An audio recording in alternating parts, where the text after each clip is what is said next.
Guys, Andrew here, and in this video I am going to show you how to add an item to your saved for later. So let's say I'm going through Amazon, guys, and I found any product. I'm going to basically search for something like an iPhone, right? So let's say I want to look for the iPhone 16 Pro and I found it. I can basically add this to my cart. Let's say that's what I want.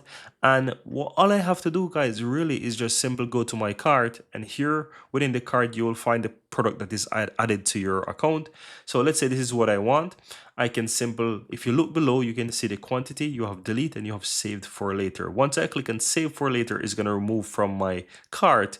But if you look below that, you will have the section that says your item. It says save for later, and you can find all of those items here, right? So that's how you can easily find your saved for later items. And guess what? It doesn't matter. You can go back, you can even empty your cart, whatever it might be. Whenever you add anything to your cart or visit your cart or view your cart, you will have this feature here, your items, and you can have the saved for later. You also have a buy again. So if you purchased things in the past, you have this buy again section here that you can easily find. But that's it. That's how you add items to your save for later on Amazon. Very easy and very simple.